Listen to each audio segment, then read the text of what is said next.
There was once a man who had a daughter who was called Clever Elsa, and when she was grown up her father said she must be married, and her mother said yes, if we could only find someone that she would consent to have. At last one came from a distance, and his name was Hans, and when he proposed to her he made it a condition that Clever Elsa should be very careful as well. "Oh," said the father, "she does not want for brains." "No, indeed," said the mother, "she can see the wind coming up the street, and hear the flies cough." "Well," said Hans, "if she does not turn out to be careful too, I will not have her." Now when they were all seated at table, and had well eaten, the mother said, "Elsa, go into the cellar and draw some beer." Then Clever Elsa took down the jug from the hook in the wall, and as she was on her way to the cellar she rattled the lid up and down so as to pass away the time. When she got there she took a stool and stood it in front of the cask, so that she need not stoop and make her back ache with needless trouble. Then she put the jug under the tap and turned it, and while the beer was running, in order that her eyes should not be idle, she glanced hither and thither, and finally caught sight of a pickaxe that the workman had left sticking in the ceiling just above her head. Then Clever Elsa began to cry, for she thought, "If I marry Hans, and we have a child, and it grows big, and we send it to the cellar to draw beer, that pickaxe might fall on his head and kill him." So there she sat and cried with all her might, lamenting the anticipated misfortune. All the while they were waiting upstairs for something to drink, and they waited in vain. At last the mistress said to the maid, "Go down to the cellar and see why Elsa does not come." So the maid went and found her sitting in front of the cask, crying with all her might. "What are you crying for?" said the maid.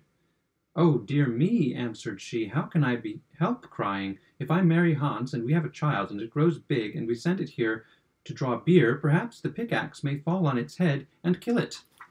"Our Elsa is clever indeed," said the maid, and directly sat down to bewail the anticipated misfortune. After a while, when the people upstairs found that the maid did not return, and they were becoming more and more thirsty, the master said to the boy, "Go down into the cellar and see what Elsa and the maid are doing." The boy did so, and there found both Clever Elsa and the maid sitting crying together. Then he asked what was the matter. "Oh, dear me," said Elsa, "how can we help crying? If I marry Hans, and we have a child, and it grows big, and we send it here to draw beer, the pickaxe might fall on its head and kill it."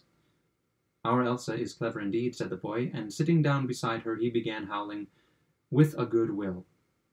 Upstairs they were all waiting for him to come back, but as he did not come, the master said to the mistress, "You go down to the cellar and see what Elsa is doing."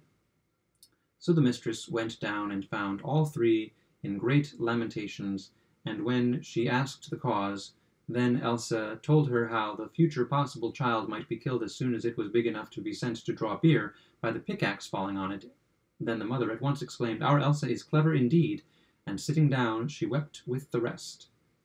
Upstairs the husband waited a little while, but as his wife did not return, and as his thirst constantly increased, he said, "I must go down to the cellar myself and see what has become of Elsa." And when he came into the cellar and found them all sitting and weeping together,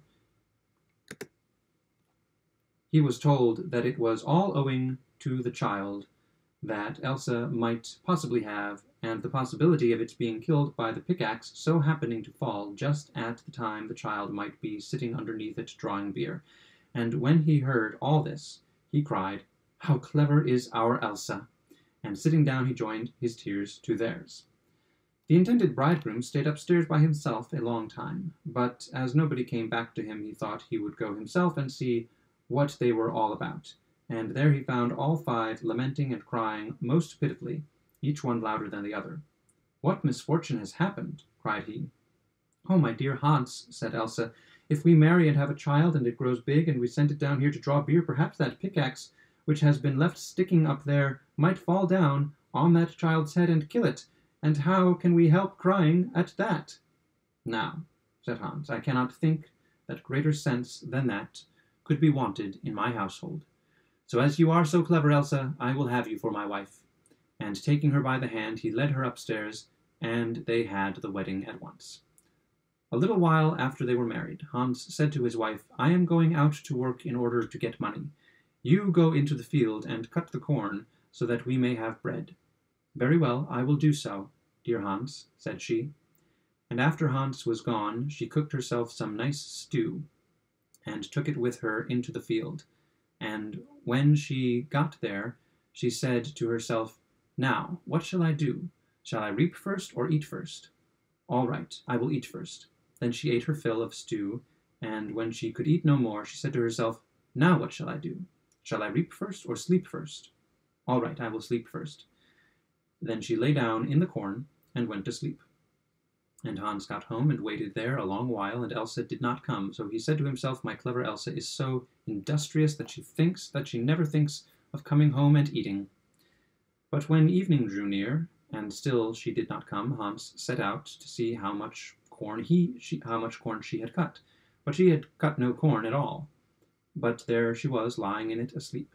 Then Hans made haste home and fetched a bird net with little bells and threw it over her, and still she went on sleeping. And he ran home again and locked himself in and sat him down on his bench to work.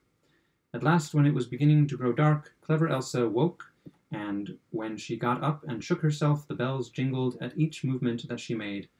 Then she grew frightened and began to doubt whether she were really clever Elsa or not, and said to herself, "Am I, or am I not?" And not knowing what answer to make, she stood for a long while, considering. At last she thought, "I will go home to Hans and ask him if I am or not. He is sure to know." So she ran up to the door of her house, but it was locked. Then she knocked at the window and cried, "Hans, is Elsa within?" "Yes," answered Hans, "she is in."